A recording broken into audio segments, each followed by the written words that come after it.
Thanks, and welcome to the Wednesday, April 26, 2023 meeting of the Redmond Planning Commission. I'll call this meeting to order and start with a roll call. Commissioner Aparna. Present. Commissioner Van Nyman. Present. Commissioner Nueva Camina. Present. Vice Chair Weston. Present. And I am Chair Sherry Nichols. Commissioner Woodyear and Commissioner Sheffrin are excused tonight. We also have staff members Brooke Buckingham, Jeff Churchill, Glenn Coyle, Becky Fry, Ian Lefcourt, and Chris Wyatt extending their work day to support us tonight. I look for a motion to approve the agenda. So moved.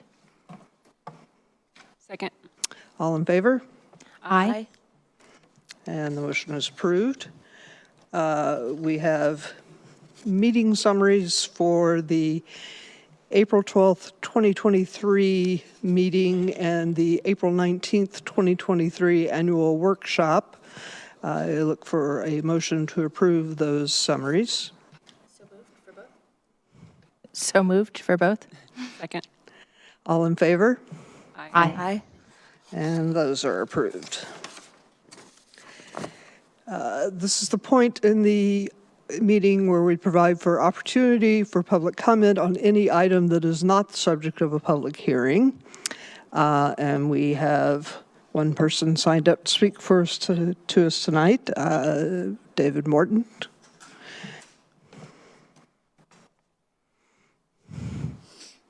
Is the mic on? I believe so, yeah. Good evening, Planning Commissioners. I'm David Morton. I'm requesting your help in clarifying and amending several portions of Chapter 21.64 of the Zoning Code, Critical Areas Regulations. Because the Commission advises the Mayor and City Council on land use issues and policies, including updates to development regulations, and makes recommendations to City Council regarding proposed amendments to Redmond's Zoning Code, I believe you can help resolve some confusing wording in this chapter. Recent discussions with city staff have revealed disagreement about what Chapter 21.64 says. I'll talk about several points that should be clarified in this chapter about critical areas regulations. First, Chapter 21.64 provides a link to Introduction to Critical Areas, which says that critical aquifer recharge areas, or CARAs, are just one type of critical area. Reading this one-page PDF should precede discussions of critical area regulations. Second, the two classes of CARAs in Redmond, CARA 1 and CARA 2, differ only in the amount of time it takes groundwater and groundwater contamination to reach city drinking water wells.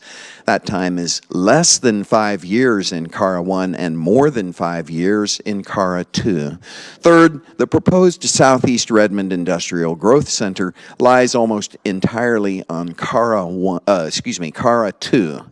Fourth, the code lists 25 prohibited land uses or activities in CARA 1. Fifth, the code lists just 2 prohibited land uses or activities in CARA 2. Lastly, because permanent dewatering and recycled water use are currently the only 2 prohibited activities in CARA 2, and since the Southeast Redmond Industrial Center is located predominantly in CARA 2, the following activities appear to be currently allowed in the industrial center in CARA 2. Hazardous waste treatment, storage and disposal, chemical manufacturing, dry cleaning, hazardous liquid pipelines, solid waste landfills and transfer stations, petroleum refining and storage, bulk storage facilities, molten metals, wood preserving, mining and extraction, and vehicle wrecking and towing. I've been assured by city staff that these activities are prohibited in CARA 2, but the zoning code does not specify that they are prohibited there. So I urge you to recommend to the mayor and council that this subsection of the code be amended so that all the prohibited activities in CARA 1 are also prohibited in CARA 2. Thank you. Thank you. Okay, we will now move on to our study session, Redmond 2050 First Draft Human Services Policy. And Ian, you're taking the lead on this? Absolutely. And this is the update to the previous draft 1.0 that we shared with Planning Commission a couple weeks ago. And we're going to dive into, one, the issues matrix that was created in response to that, and two, kind of a highlight of the different pieces that have been updated moving forward.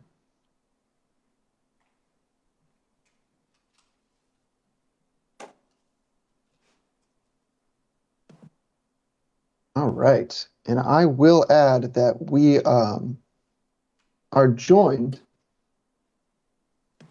by a bunch of staff who supported the Human Services team in these ongoing discussions. So the first piece that we heard last week, or at the last meeting where this was discussed, is that trying to find this opportunity to co-locate providers effectively and efficiently, and there's a lot that goes into that, kind of the idea that it's located next to transit, that there's multiple uses. So if I'm coming to the library for one service, it could be another service that I need could be in the same area, things of that nature. Now, the first thing I wanted to check in, Commissioner Parna, did we broadly capture that correctly? I think you all did a wonderful job. I'm really happy with it. And I think you went beyond what I was trying to get at.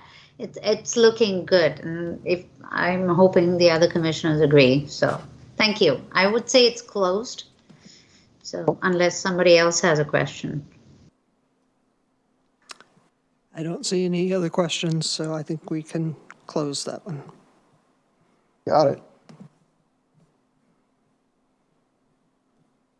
Issue 2, that was kind of that quick one we touched on about why the funding policy was a little overly specific. So we broadened the language to help guide policy and opportunities to a wider range of funding.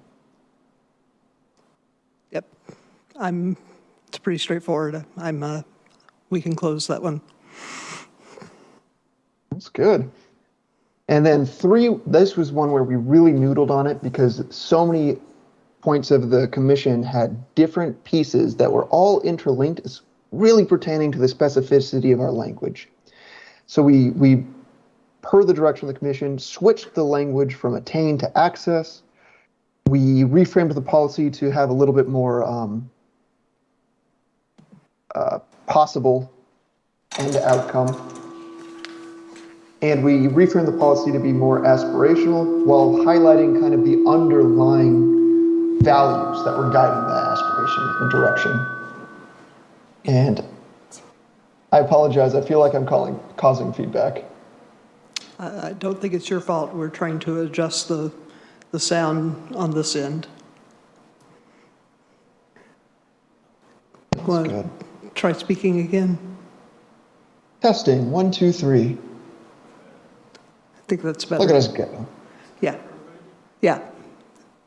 Yeah, that's better. Yeah. So, yeah, it wasn't your fault, Ian. There were some technical issues on this end. All right. So we're on looking at the new rewritten, updated HS3, right? Mm-hmm.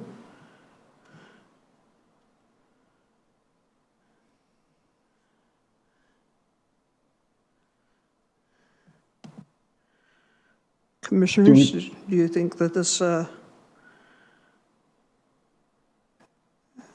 fulfills our intent? I'm seeing happy faces. So I think we can close this one. Perfect. That closes out the issues matrix for this item. I guess in terms of the process, we are excited to share what you've revised for this element with the Human Services Commission. But other than that, this is pretty much going to be close to the final draft, but we will iterate as our stakeholders provide input. So thank you all for your time. Are there any more questions on the Commissioner Nueva Camina? Hi, Ian. Great to see you. Thank you, Chair. This is more of a curiosity question on HS 22 that was added. It's new. Seeks opportunities to engage with and support youth. My question was, how are we going to measure this, or how can we measure that?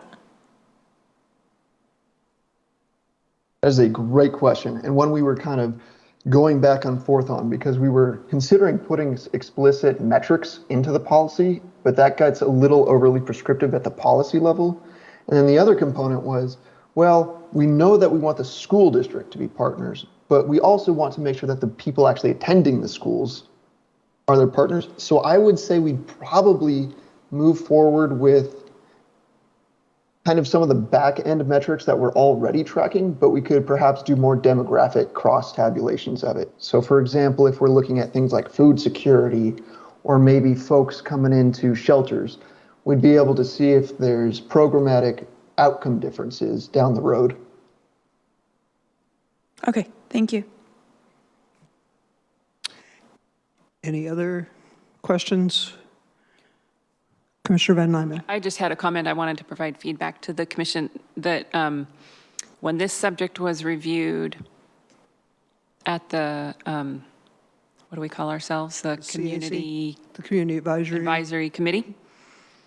And Seraphy led that discussion because Jeff was on vacation, and it was very successful.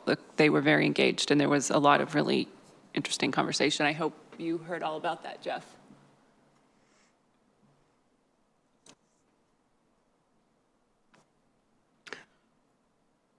And there were some comments in the memo about what the topics that the CAC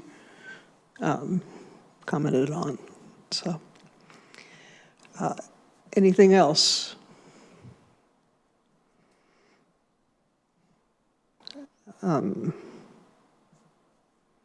Okay. Thank you, Ian and Brooke.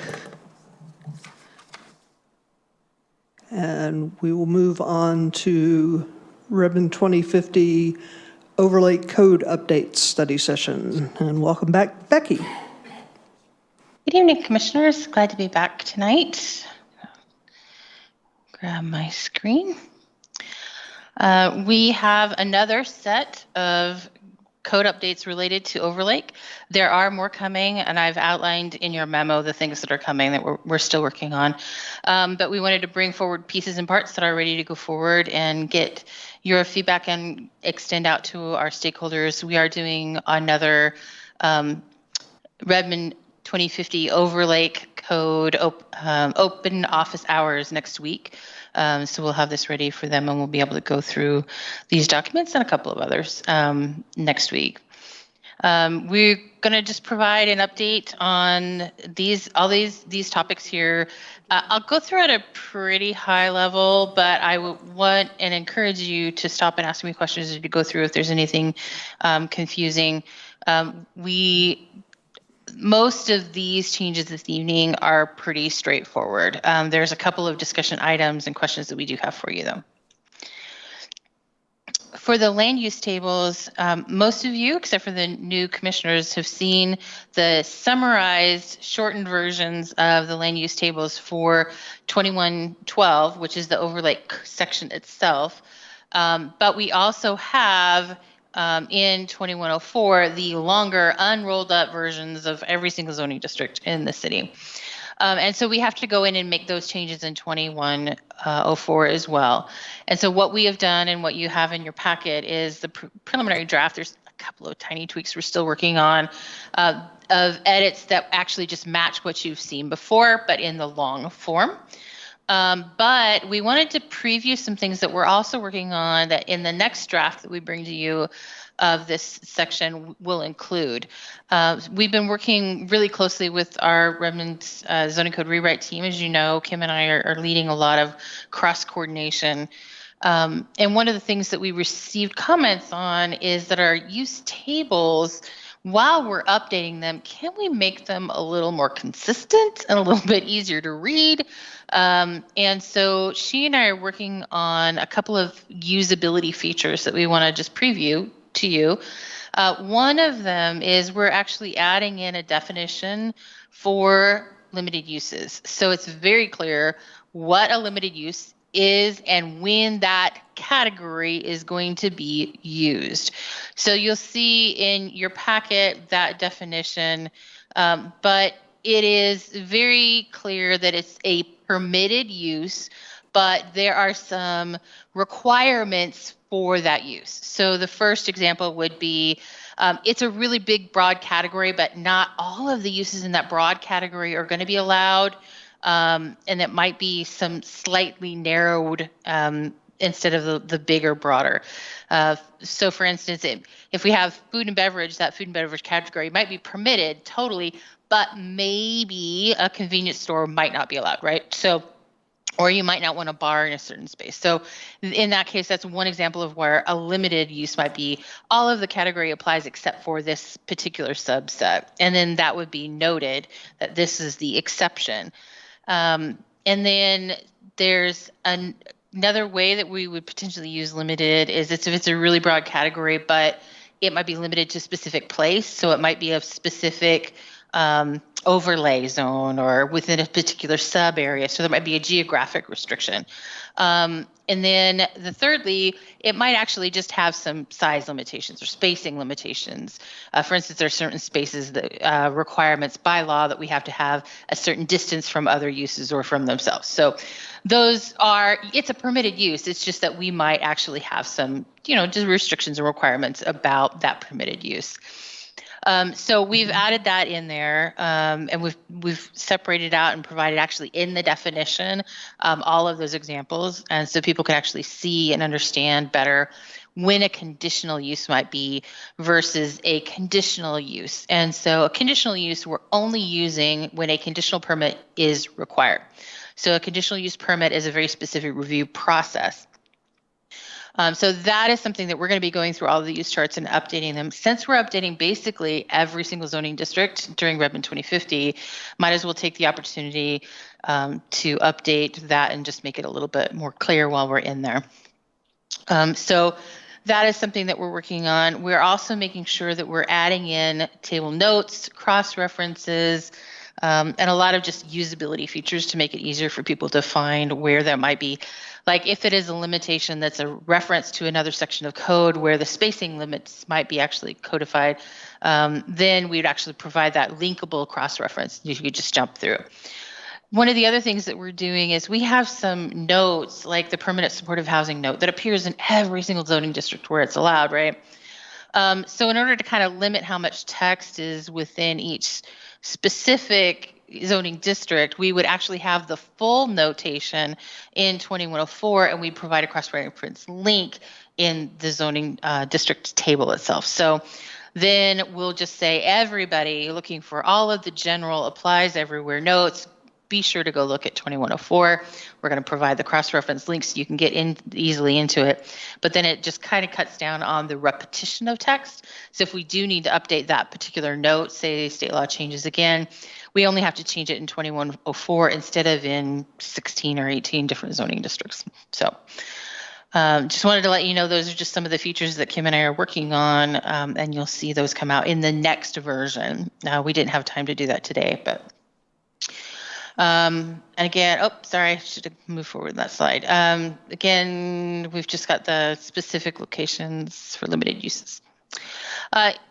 Any questions or comments on the use chart? It is actually a longer, it's almost 20 pages in your, as an attachment, just because the amount of text edits that are being done in there.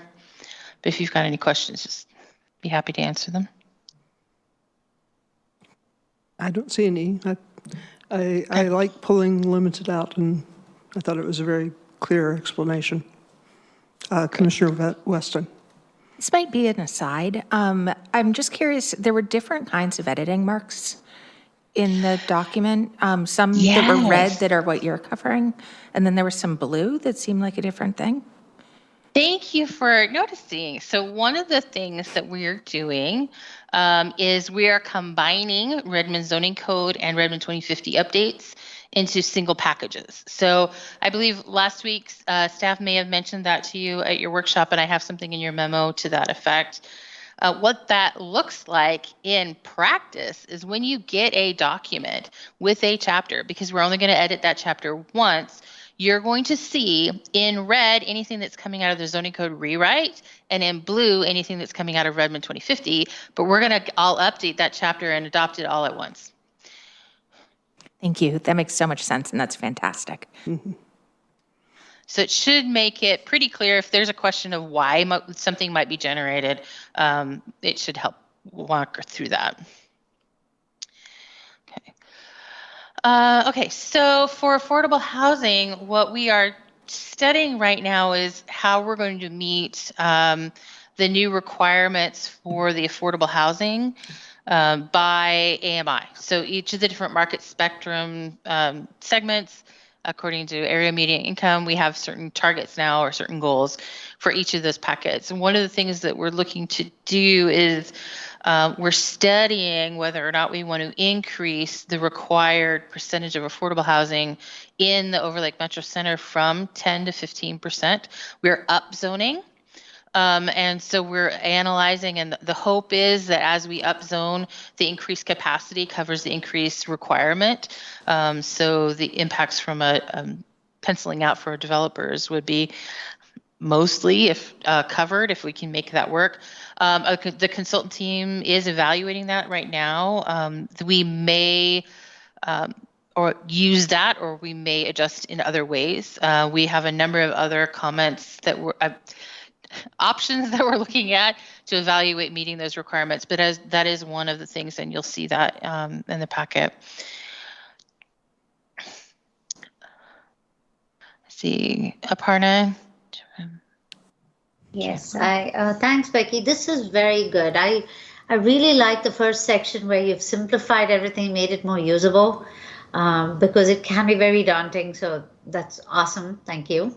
But for me, just a quick question, just to clarify, all of the projects that are underway right now and are going through the development process are not going to be subject to this jump from 10 to 15%, correct? Yes, that's true. One of the comments that we heard repeatedly during our testing phase over the end of last year and early this year is there was some concern about the projects that are currently in the review cycle that won't actually make it out of the review cycle by the time we get this adopted. And there are a couple of them. We've been working with developers to try to ease into the new pieces where we can too. So one of the things that we have talked about, and Carol, our director, has given us a thumbs up on, is the approach where we adopt the new regulations, but for everybody that's currently in the review cycle, they have an option to choose what's currently in play or the new, and then everybody new coming in would just be under the new regulations. So the initial request is to try to reevaluate and change our vesting process, but this is easier than changing that whole section of code and how we permanently do vesting. But with the adoption of this particular ordinance, then we just have a transition time frame. But developers who want to do the new one, they can do the new one. They're not stuck under the old one if they do want to make that change. Okay. So is that ordinance has it been adopted yet? Is it official? No. Okay. We won't adopt until towards the end of this year. We have to go through the public hearing process for the Planning Commission and everything. Okay. Too. Okay.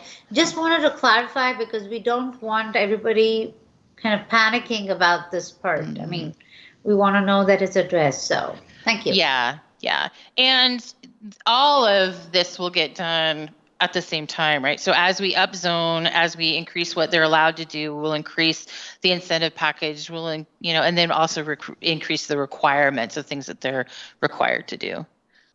Thanks, Becky. Okay.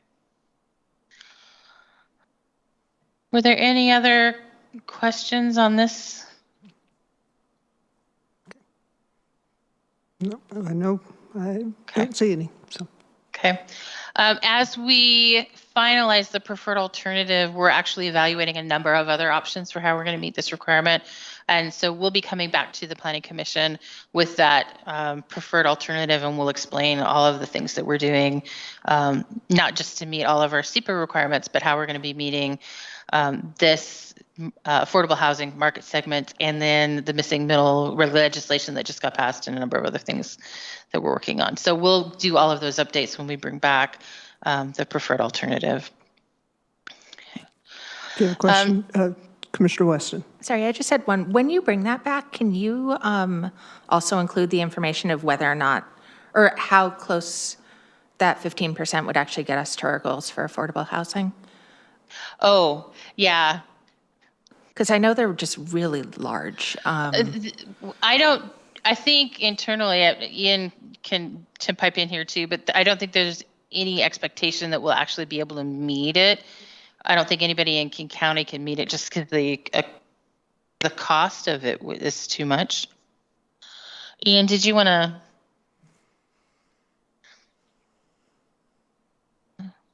Okay. All right. But yeah, when we come back with the preferred alternative, we can explain how we're doing that approach, and we can couple that information together, I think. Okay, thanks. It's just helpful context because those numbers are very ephemeral. Yeah, they are. And in the segmented, how many we're required to have in the 0 to 30% is really, really high too, right? So we have our assigned housing target, and then the percentage of them into the affordable housing categories they're all at the lower end of the spectrum for the most part. So that's been a challenge too. And we'll walk through how we've made that approach and some of the decisions that we've been making to try to make that work. Okay, thank you, Becky. Commissioner Aparna? Thanks, Chair. Becky, I had a question. I don't know if it's for you or Ian, or maybe it's been answered and I've missed the memo on this. But when we look at the AMI and say percentage AMI, right? I mean, we kind of are using today's AMI as a way of understanding stuff. But then when you look at the labor markets, the wages don't grow in the same proportion, right? So like while we have to cater to the 0 to 30% right now, if it remains unfair, we are going to see the AMI progressing upwards, but that percentage of people who need help at the lower end increase, right? How do you how do you account for that kind of uneven growth of wages?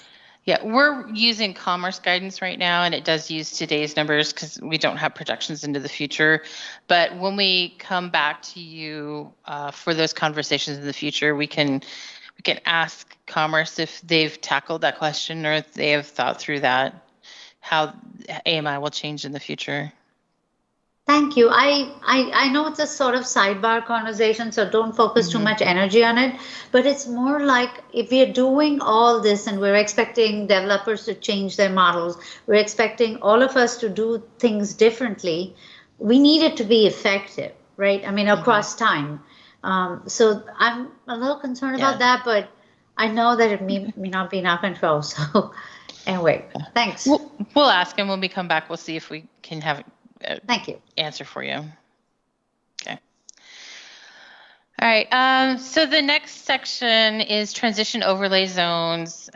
This is a section of our code that basically says we recognize that there are some areas that have a lot going on in them that happen to be right next to areas that have very little going on, or they're mostly single family residential. So this is a buffering between high use districts and lower use districts. But what it does is it creates an additional setback, and it creates an exception. The requirement is either an additional setback that goes up to 150 feet or 300 feet, which is quite a bit, and that's a large buffer. What we are seeing, though, is that is in direct conflict with our desire to maximize transit-oriented development, which wants development to be on the street and on the sidewalk and be very pedestrian-oriented and not that campus-style, really setback style. So what we are doing is we're not changing and eliminating this section of code, but what we would like to do is add an exception there that says if you are in a TOD focus area, not even just within the Metro Center, but if you're in the TOD focus area, we would like to just say this does not apply, but other buffers do apply. If you're the basic zoning district or if there's any other buffer that's applied in any other section of code, those are still valid and you'll still have to comply with those buffers, but not the 150 or 300 foot buffer. And just to let you know, this doesn't apply to just adjacent zoning districts in Redmond, it's adjacent zoning districts in Bellevue as well. So you'll see that here on this next slide, everything in this wide yellow line is where it is applied today. And if we say this is the transit-oriented development focus area, if we just say that's the exception, we're still going to have where that will apply. But it does not now apply along 148th because that is a transit-oriented development area. Because this is affecting the adjacency to the Bellevue, we will have a meeting with the Bellevue staff and walk them through this proposal. So it's not a major change in the applicability, but it does make sure that it doesn't interfere with the ability to have transit-oriented development in those areas where we want it to. Just a comment. It was helpful for me when I was going over this section of it to think about 300 feet as a football field. And then that kind of really gave me perspective of the amount of space that we're talking about. Yeah, it has a significant impact on the number of potential units or just the developable, rentable space of that property. But it has a significant impact on the pedestrian realm, just the environment you're actually walking in and through. Okay. All right. Very, very minor edit. That we also have a couple of minor edits to our transfer of development rights. I have added a slide in here based off our PC prep meeting earlier this week, just explaining what a TDR program is, especially for those of you who are newer to the Planning Commission, may have not heard this term before. But the TDR programs is structured up based on state law. It says in certain areas, we don't want certain development. But you still have the right to that development. So we're going to provide a way that you can sell the development rights on your property to move that development from an area we don't want it. Maybe a farm, maybe wetlands, maybe, in Redmond, we've said we want to preserve our historic preservation areas too. So there's a couple of different things that we've said. We're going to move it from that area and we're going to put it over in our urban areas. So a TDR program adopts a sending area and a receiving area, and it has criteria in it that says what would qualify as property that would be okay to be a part of this program. So it's not just if you're in a particular zoning district or a particular area, but you have to meet all these criteria.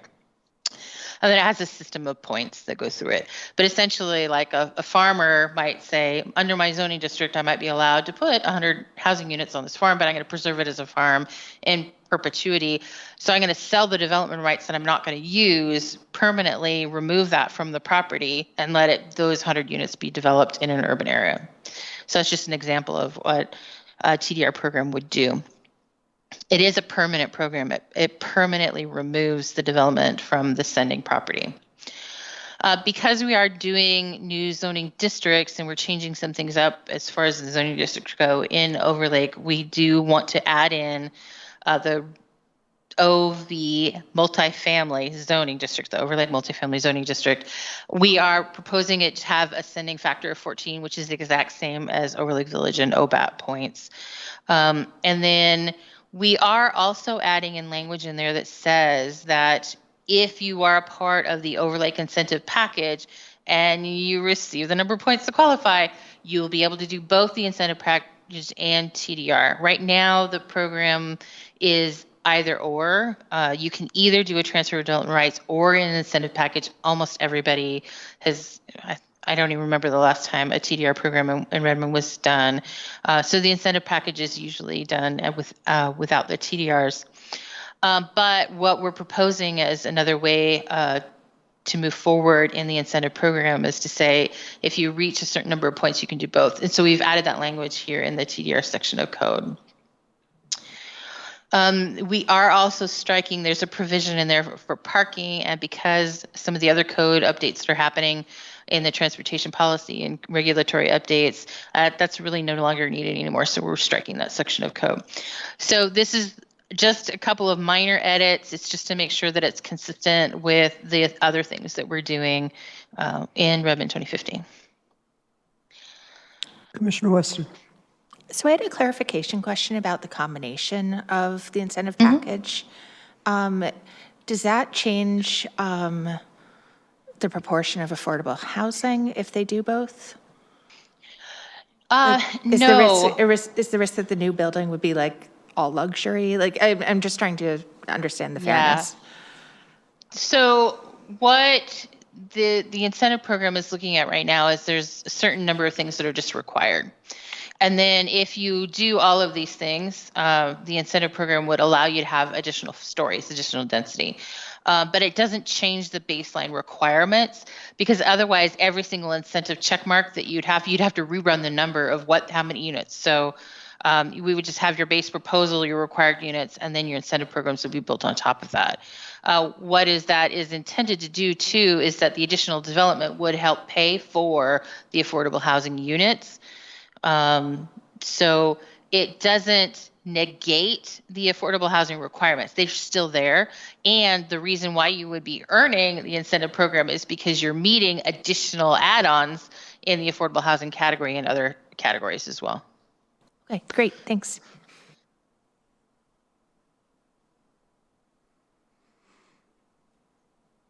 All right. So the streets and public realm section of code is actually an interesting one. A couple of meetings ago, I heard you were talking about form-based codes. So this is actually one of the areas of code that, as we're updating it, we're actually going into a hybrid form-based code model. We're taking some of the things that we really like out of that structure and pulling them into how we're doing our code updates. We have to update this anyway.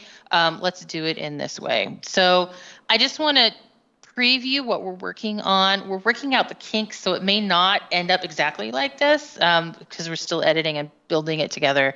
But I wanted to preview what it's going to look like. But currently, our roads are done with streetscapes, and it includes the sidewalk and the bike lanes and the streets and the whole 9 yards. So it's the whole thing. We're going to break that apart, and we're going to have road types that are curb to curb. And then we're going to have public realm types that are going to be from the back of the curb to the front of the building. And what that allows us to do is to have more nuance on the different types of public realm spaces. And we can actually then, let the road types be the way they are. I mean, we're not going to really be expanding a lot of roads in Redmond anymore. But we may be able to have some nuance in what we want certain areas to look and on the sidewalk and make changes on those types. So by splitting those two pieces apart, then we will have road types and public realm types. And then we're also going to be having this frontage and building requirements that'll go in play as well. That'll work at the facade level and how the building actually relates to the sidewalk. So these are going to be packaged in such a way that they relate to each other, but then there'll also be like plug and play. So as we do code updates, we're going to set the structure in play with overlay. And then as additional code work comes together, we can potentially plug in new public realm types, new frontage and building requirement types, but we're not changing the structure. The structure we've cleaned up and made it super easy. And then we can just plug and play things as we want to change it over time. So for that case, then in the road type itself, you're going to have the curb to curb, the lane width, if it has a bike lane, all of the right-of-way needed still pieces that's just going to be in the road type. So this is actually going to be related to the public realm types. And for those of you who know the old access, this is going to be a one-to-many type of relationship. You'll have one road type, but you might have more than one public realm types that actually could be allowed along that road type. And so in that public realm, then we're actually going to talk about that curb to building. So the sidewalk width, landscaping area, if there's that urban pathway, that's actually just a super wide sidewalk and with urbanized. So, and that will be determined again by the road type, because certain public realm types will be needing to be related to the road types, but it's not going to be a one-to-one relationship anymore. We're not going to have the public realm type that's 3 types, so that sidewalk has to look like that. And then the frontage requirements and the building requirements are all of those things that are generally behind the right-of-way. So how it engages to the sidewalk. Does it have a front yard or a podium? How does that building modulation or articulation, how much window space, that transparency? So all of those things are then actually going to be in this frontage and building requirements bucket. And it's going to relate back to the public realm types. And so they're going to be connected from like a many to many type of relationship. So what we'll have is we'll have a series of maps and a series of illustrations. And our transportation planning team is leading the road types, and then the long range planning team is leading the public realm types. And then our current planning team, our development services staff, and Kim through the Redmond zoning code rewrite teams, she's updating the building requirements and the frontage requirements. And that allows us to do our work, but actually work really closely together. And then what you'll see again, you'll have a series of maps, you'll have a series of illustrations, and then you'll also have these matrices that we'll build. So this is just an example, just how might they look together, but we'll have like the road types and then the public realm types that are appropriate for each of those road types and which one we actually would prefer to see. So this actually will make it a little bit easier for the developers then to say, hey, you know, I want to do, I'm on road type B, but I know you prefer public realm type, you know, 1, so back and forth. So it allows us to kind of offer that matrix, and then there'll be a table that shows how they all relate. So,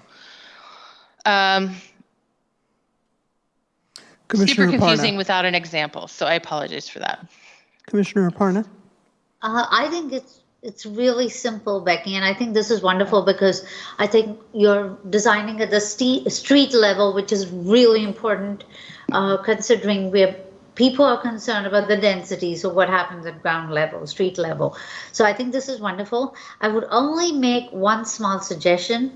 Mm-hmm. If you're trying to move away from a car-friendly future, don't put so many great cars in there. It's just for an illustrative standpoint, it is better to show the future that we want to kind of hit. You know, maybe I don't know, but usually those are grayed in so that you can tell how many lanes there are on the road. Right. Yeah, but yeah, I recognize that, but for me, it's a way, if you're illustrating this, even for just for presentations, if nothing else, put in a bus or two so there be that's the future we want to head to, you know. But I really like this. Of course, it's this kind of thing is familiar to me, but I think the mix and match approach, I think, allows everybody to get a better urban design by the end of the day. So this is wonderful. Thank you. Commissioner Nueva Camina. Hi, Becky. I don't know if we've got, I'm sure that the data is out there, but as we're becoming less automotive focused, less car focused, and more pedestrian focused, I'm curious as to if we've seen data if, like on the urban, the urban, I'm sorry, my vocabulary just went out the window. The urban walkways? Oh, the urban pathways? Yes, thank you. The urban pathways. Are we seeing a decreased pedestrian versus car accidents with urban pathways because there's more visibility, or do we know, like, is there a safer option for the pedestrians as we're anticipating increased pedestrian traffic? Jeff, do you? And I also understand that that's, kind of off, in the weeds a bit from what we're talking about. We haven't completely built out our urban pathway system yet, but yeah. Oh, there's Jeff. Let's see if he has that. Good evening, Jeff Churchill. Exactly. Becky, you stole the words right out of my mouth. I actually don't think we've completed any segments of an urban pathway yet in Overlake, so it's hard to say. We won't see, for example, in the local road safety plan, data gathering, any information about urban pathways because they are not around yet. So that's what we know so far. Okay, thank you. Commissioner Van Nymen? So Commissioner Parna says this is something she's familiar with. I will step up and say this is not something I'm familiar with and that I need more help. So I would like, you mentioned that this would be accompanied by drawings because that's what somebody like me would need to see to visualize exactly what you're describing here. Yeah. And we will. We're putting together the actual edits right now. There's a team working on it. So when we do bring this back to you, we'll be breaking it down into things that are easy to see. But yeah. Commissioner Weston? So I had an example that I'd like more detail on. Specifically, so bike lanes are one thing, but the separated bike lanes that are often divided by a curb that we're seeing, like Kirkland's planning a bunch, Bellevue has them, Seattle has them. They're really safer from a biking perspective and seem sort of optimal to me, but then they're not optimal when there are pedestrians there too. So where those fall in terms of curb to curb or curb to building, and if we're trying to, I just want to make sure that that case is covered because I just think it's really important to actually encourage or make possible more bike commuting. Yeah. And it's topical this week because the weather's suddenly nice and now it makes the Sammamish Trail really difficult from a biking perspective. So I've been hearing a bunch just about that. Now that everyone's out walking, it's harder to bike. Yeah. I saw Jeff come back up. Did you want to? Especially with I'm just here because I'll need to be here later, so Okay. just warming up the chair. especially my new e-bike just appeared. Oh yeah. The transportation master plan updates are reviewing the road types. And the road types include bike lane information. So if there's anything being updated from that, which I understand they're reviewing and looking at bike lanes in a number of different ways, that team will be bringing forward those street cross sections with potential bike lane updates as a part of the TMP. It's really simple. Just get rid of on-street parking and you've got room for protected bike lanes. Okay. I think that's everybody's questions on that. Okay, great. So the next one is the International District. So for those of you who are on the Planning Commission, when Debbie Lacey from ESEB for All came in, I think last fall, one of the comments she had was about the name. And she's not the only one that said, hey, is that really the right name? And it actually was confusing people about what the intent of the district was. So just as a quick reminder, the district intent was to address, there's existing businesses that are part of the community, part of what makes that area unique, and trying to find a way to support and retain and allow them to be a part of the future of that area, but not just as themselves, but as a district and as a part of what makes that area unique from a character standpoint.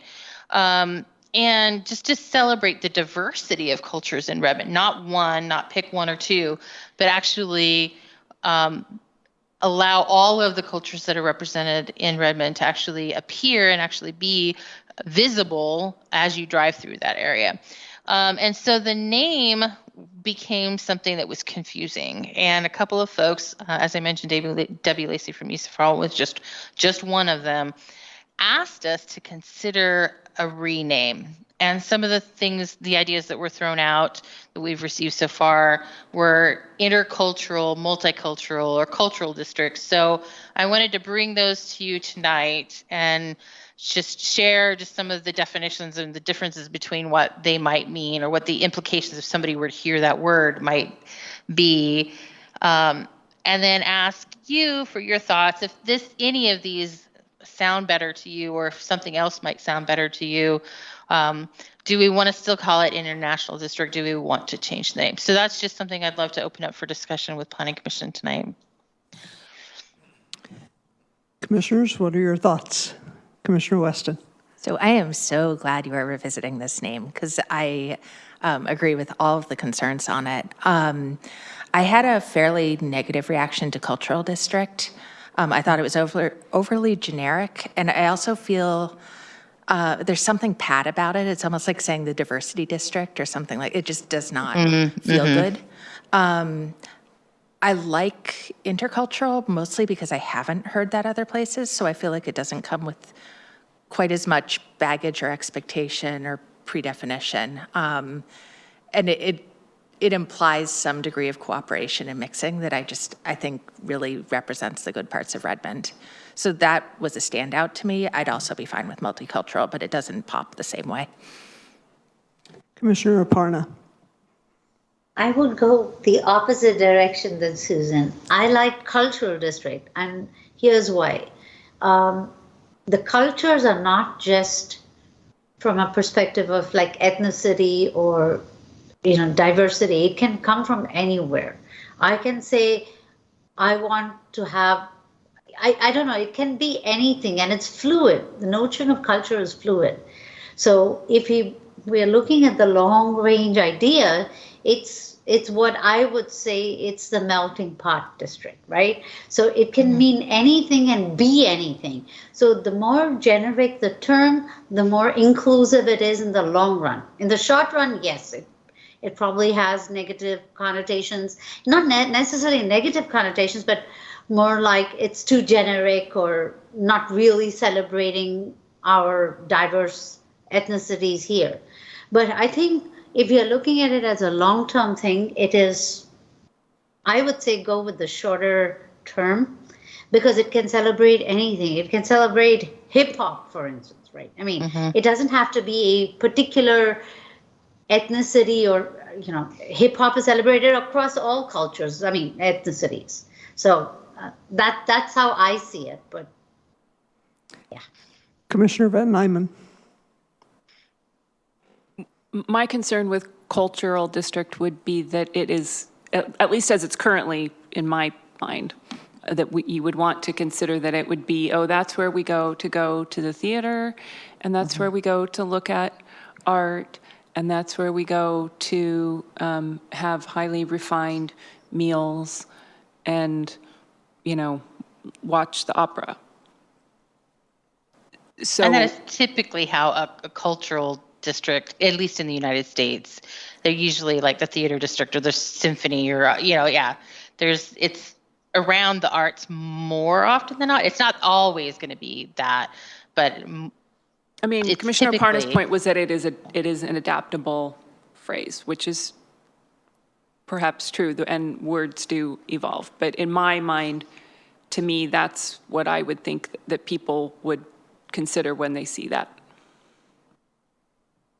Commissioner Nueva Camina. Becky, thank you. I'm glad that we're bringing this back, because I was not, this predates before I came on the commission. I'm definitely against the international district because borders are just that, and they divide. And with our vision of Redmond moving forward, that's not the vision that I've seen.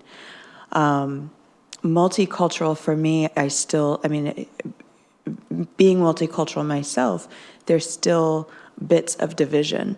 But when I hear the word intercultural, then I think about the boundaries that we're trying to bridge, how we're trying to, the goal is to work together as a community. When I think about intercultural, then, I can have hip hop going over into other cultures. To second what Commissioner Van Niemen said, also with the cultural district, I think of arts. And I think of, exactly that. That's where we go to the symphony, or I expect to see some galleries, at least in the cultural district. Yeah, so my opinion is for intercultural of the three options that we've got presented. Thank you. I had the same reaction to cultural district. I expect to see museums and art and theater and symphony and opera, and that's just what it says to me. I agree with, the definition that you have here for intercultural is the one that speaks to me the most. Intercultural doesn't exactly roll off the tongue, but that's the only problem I have with it. I mean, the idea of it is the one that I like the best.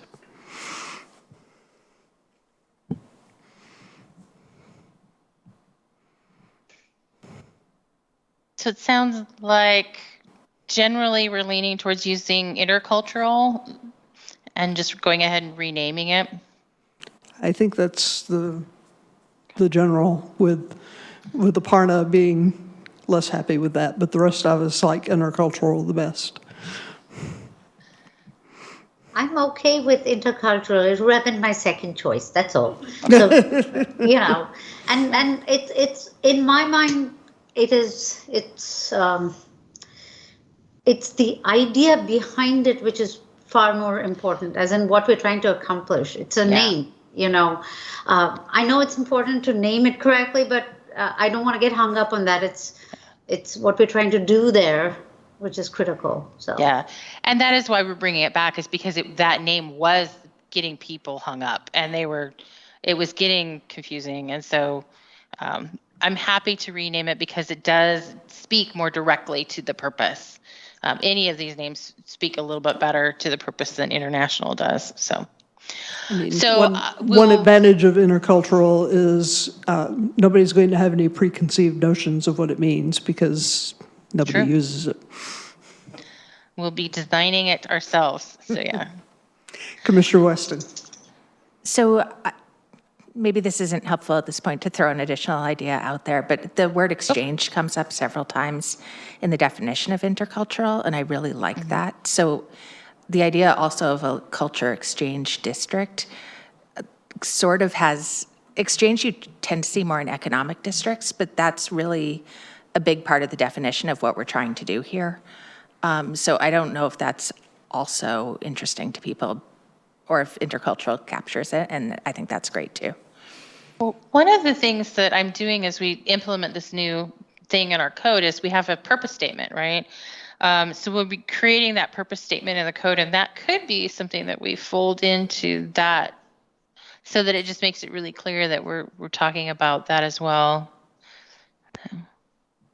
Commissioner Van Niemen. Is there any discussion around a design that would be used for marketing purposes, for street purposes, for, a banner, for investing in an artist who could, connect with these ideas and display them, and that could be like the symbol of the area? We are reaching out to our artist community. We could always ask somebody if they would be willing to help us kind of illustrate what this might look like. We also have a couple of really talented staff folks that we might be able to draw up something really quickly. We don't have in our budget or with any of our consultant teams money specifically for that right now. The focus of this district and what we're implementing with Overlake is just the creation of the opportunity.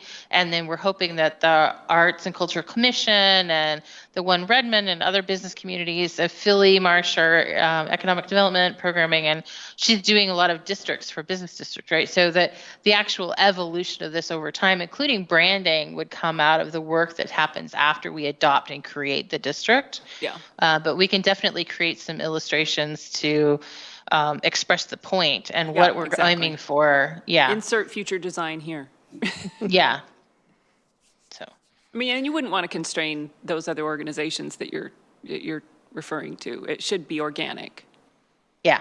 But I would say that it would be good to have some continuity around that area to call attention to where you are. Yeah. Okay. So what I will do is, as I finish wrapping up the drafting of that section of code, we'll just rename it all to intercultural. As I finalize the edits for the center's policies, we'll just change that all up, and we'll just refer to it as the intercultural district from now on. So thank you very much for your feedback. That's extremely helpful. And I think it responds really well to the feedback that we were getting from the community members. So again, thank you. I wanted to share just really quickly an updated timeline. We are looking to wrap up the rest of the Overlake edits. There are a couple of different things, as I mentioned in your memo, we're still working on. But by the end of May, we're hoping to get everything at that first draft level so that we can go into full-blown study sessions in June and your public hearing in July for all the Overlake pieces. The incentive program work has a slightly different timeline. And we are aiming for the adoption of the center's policies and the Overlake Code updates around November of this year, but the neighborhood plan addendum and the planned action will come early next year. There's some pieces that are needed for that planned action and the neighborhood plan addendum that need to happen with the transportation master plan work. So because of the timing of that work, the actual adoption of the neighborhood plan addendum and the Overlake planned action will be early next year instead of with the rest of it at the end of this year.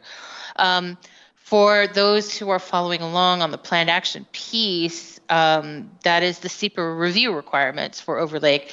The existing SEPA planned action for Overlake does still have room and will still be available for folks until we get the new planned action. So even though there's a gap between when we adopt the new policies and code and the new planned action, they will still have the ability to do a SEPA under the current SEPA planned action. And then the new planned action will just replace it when it gets adopted, because we're expanding, we're adding on new capacity. So, okay. That's all I had. Any other questions or anything you need from me? Commissioner Weston. Hi, Becky. So I had one more question just about the chapter 2104. Oh, yeah. Specifically, there's a section about the zoning map, and there's a map reference, but it's not actually included in the document. Is that map changing? Yes. Okay. But also the official zoning map is now GIS, right? So we don't update as a book version of the zoning code, right? So Okay. we don't have a hard copy map anymore. So what we are looking at, and a couple of folks in the GIS are just seeing if we need to edit some of that language to just make it a note saying to go see the electronic version of the zoning map, instead of making it look like there's not an attachment missing, right? Yeah, the zoning tables are so great, but it's so confusing. There's so many different areas on them with all the acronyms. Yes. And it's really confusing without having a map there to cross-reference. So it's, I can appreciate, maps are so hard to keep up to date, so I can appreciate why the goal is not to have a hard copy, but even to have a zoomed out detail view so you have a rough sense of what the acronyms are in the same document, I think would really improve the understanding of it, I think. At minimum, we can have a link that opens up in a separate, tab with the map, right? That'd be good. So yeah, Yeah. we're looking at it. There's a couple of questions we're working through with our GIS folks, but at minimum, you will have a link to the online version of the zoning map. Okay, that would be great. One of the other things, go ahead. Jim. I would just add, for the benefit of the commissioners and anyone watching, there are two places that you could look now at the zoning map. One is if you go, excuse me, to the zoning code on redmond.gov, it's redmond.gov/zoning code, and you open up the code, there is a hyperlink to the map there in the live code, and it's a PDF. So as ordinances are adopted, it might not always keep up to date, but it's supposed to. But the other place you can look that is kept very well up to date is the property viewer.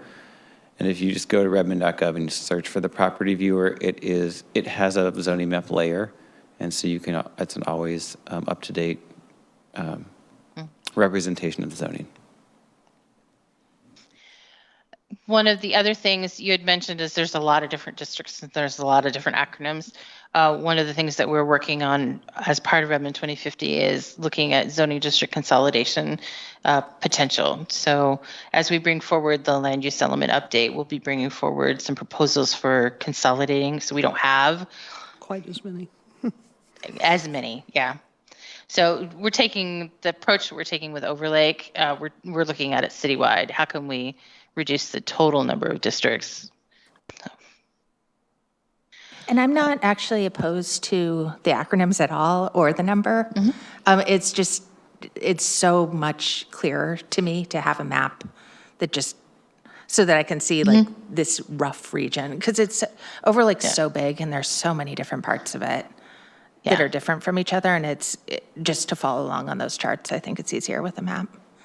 Yeah, understood. Cool, thank you. Okay. Any other questions for me this evening? Okay. Well, you're going to be seeing me a lot over the next, rest of this year. So I'll be back soon. Great. Thank you. Thanks, Becky. Okay, Redmond 2050 monthly update. Jeff. Okay, good evening again. So the long-range planning team has been involved isn't quite the right word, engaged in a lot of policy drafting, a lot of writing lately, and the result of that is going to be a lot of policy drafts coming to you. You've started to see that, but there's a lot more coming in the next 3 or 4 months. Also, we held our first staff lunch and learn. So it's a series that we're going to do this year with staff. And really the goal is to give all city staff, there are probably 30 or 40 that are on our core teams and are pretty consistently engaged in this work. And then there's, 500 or 600 more. This is not part of their daily work. It's not on their work program, but it gives them the opportunity, if they so choose, to learn about and contribute to the work, because everyone has an expertise. And also this plan is going to belong to everyone at the end of the day. So we want people to feel like it's theirs. So our first session focused on the engagement topics for this year, meeting our housing obligations, and the Marymore Village and the Southeast Redmond idea boards that are up on Let's Connect. Speaking of Let's Connect, we have kicked off the engagement season. We hope that some of you will be able to join us, you around the table, you out there watching, at Postdoc tomorrow evening from 5 to 7 out in Marymore Village. We will be engaging folks principally about the future of Southeast Redmond, since that's in Southeast Redmond, but would happily engage on any other Redmond 2050 topic. So come on down and see us. There also are some public art folks that are going to show up around 7, also at Postdoc. So if public art is your thing, come toward the end of our stay, and they will also be showing up around 7 at the same location, which is just a coincidence. And then on May 7th, Sunday, we will be at the Cinco de Mayo celebration in Downtown Park from 11 to 6. It was a lot of fun last year. It'll be a lot of fun this year. And the engagement is going to focus on the future of downtown, since it's downtown. And that is also a topic for this year. So we hope that you could join us at one or both. Thanks, Jeff. Staff updates. Lynn. We don't have anything at this time. Thank you. Great. Commissioner updates.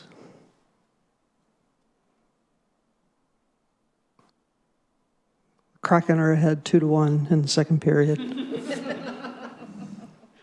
All right. Looking for a motion to adjourn so I can go home and watch the Kraken. So moved. Second? All in favor? Aye. Aye. We are adjourned.